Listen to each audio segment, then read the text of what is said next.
Welcome back, sports fans, to the whatchamacallit blog, I guess, between the new one, between Brad Schlossman of the Grand Forks Herald. I am Dan Corey with WDAZ. We are in Cincinnati following UND's unbelievable double overtime win over Ferris State. They win it 2-1. A game of ups and downs, and the game winner. What did you see on that, Brad? Well, just, Connor Gorder said they got to get to the net, they got to try to get traffic, get something like that, and what ended up happening, the puck, goes back to Nick Matson at one point. He moves it to the other point to Paul Ledoux. He takes the shot. Derek Rodwell's got a nice screen on the goalie, so he doesn't save it clean, and he leaves a rebound, and Connor Gorder picked it up about a couple inches to our left here, and he made a nice little move to get the goalie to open up, and once he opened up, he shot it 5-hole, and the celebration began over in the corner there. And I think Gorder getting that game-winning goal is just a testament to the season. Any guy, and that was the case with the game winner. Oh yeah, that's the perfect, almost the most fitting, I should say, game winner. It is a guy who is about to go play D3 hockey. He had no offers a couple summers ago. UND had a first-round pick, decided to go sign with the Rangers and go play in major juniors instead. Then they bring in Connor Gorder, and he's the guy who does it. It's kind of a lunch-pailed, unheralded group, and no one personifies that more than Connor Gorder. So fitting guy to score the game winner for this team. And probably Rocco Grimaldi did get the MVP of the Midwest Regional. Zane Gothberg, though, tonight, unbelievable, 44 saves tonight, and going up against two Hobie finalists at net back-to-back nights. I think it was Zane Gothberg that stood tall at the end of the weekend. Yeah, I think one of the things people don't probably realize is we actually vote on the all-conference team and all that stuff, like with 10 minutes left in the third period. So at that point, Zane's played well. He's a candidate, but shots were, Ferris was just starting to put the pedal down. And then, the rest of the third period in overtime, Zane was unbelievable. And I think if everyone had their ballots at that point, it would have been a pretty unanimous decision that Zane Gothberg was the MVP of this tournament. And I think Zane would take a trip to Philadelphia than being on that team. I don't think he cares, yeah. Let's go through the game here. And you said the key last night was UND scoring first. That didn't happen tonight.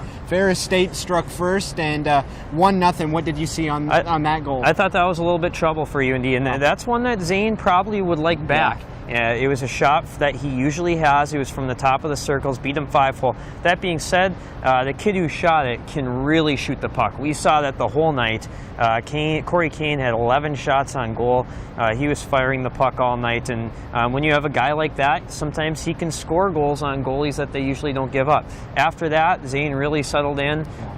Completely turned the tide of this game, but I thought that was trouble when UND gave up the first goal, because like I said, that's bad news against a team like Ferris. Yeah, and then that was in the second period. UND then strikes. Nick Matson slides it over to Paul Ledoux. Ledoux fires a shot from the point, and Steph Patton gets a stick on it to tie it up at 1. Yeah, Steph Patton's a guy who was not on the power play at the start of the year. When the coaches, the power play started struggling in February, I think the weekend after they lost to Omaha, they put him on there, and that's a guy you say, what are they doing? Are they putting Steph Patton on the power play? But he's worked. It's worked out really well for them there, and that's one of the things he can do. He can get in front of the net, screen the goalie, and make tips. And that's not his first tip for a power play goal. I know he's got other ones, and that was the biggest one, though. Yeah. This game is the longest game for UND in NCAA tournament history. What were your thoughts on the 2 overtimes? That's a good stat, Dan. I didn't even know that. I looked up their last 2 overtime game was in 2011 in the Final 5 championship. Matt Fratton won that one.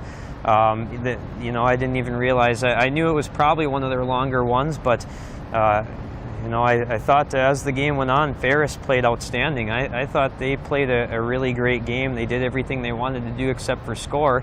And UND's been on the other side of these games. They've been on Ferris's side a few times in the past few years. So I think fans were wondering, when is it going to be our turn to be on that side? And it finally happened, and Zane was the guy that did it. And Brad, you were asking these questions in the presser. That trip out to British Columbia, Who would have thought at that point that they'd be sitting here with the trip to the Frozen Four on the line and win against Ferris State? Yeah, well, even more so. Before that, they're playing St. Lawrence at home. They lose that Friday night. They're 4-7-2. That's actually 4 months to the exact date of today. And the guys ended up sitting in the locker room for over an hour afterwards, hashing things out. And I know a lot of fans, if we were to tell them this team's going to end up in Philly, everyone would have got laughed at. I probably would have laughed too. I would have been right there laughing. I didn't think that they would be there. I picked them to lose first round this weekend, so obviously I was wrong with that too.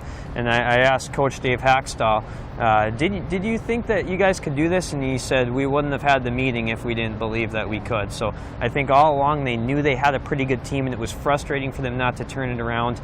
Eventually they did, and it's kind of crazy how it's all worked out the last few weeks. Sunday against CC, their backs against the wall.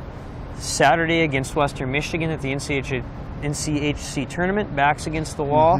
They need Wisconsin to come through. Then they play 2 elimination games this weekend. I mean, they've been hanging by a string for a long time, but crazy. The Yale guys were talking about the same exact scenario last year, and they ended up winning the thing. Brad, sometimes coaching gets overlooked.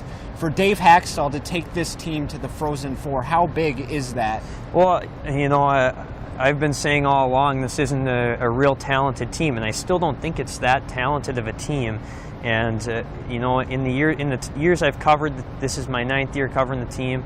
As far as pure talent, this could be one of the lesser talented groups that they've had. I mean, they have some good guys, but just they don't have any, big guns that really scare the opponents. They don't have a Matt Fratton. I mean, 2 years ago a couple years ago they were playing with 17 guys for a long time, and that was a pretty impressive coaching job. That team had no business doing what they did, and this team is. I think everyone would, anyone who's objective would say that they've gone further than they probably should have. So UND makes its 20th Frozen Four appearance in school history, 6 under head coach Dave Hackstall. Maybe some UND fans wanting to make the trip to Philadelphia. You've been to your fair share of Frozen Fours. Go through some of those experiences. Yeah, I mean, it's always an entertaining time. I think there's a lot of fans there from a lot of different teams. UND has not had good luck in that semifinal game in the Frozen Four. The first year they got by Minnesota and reached the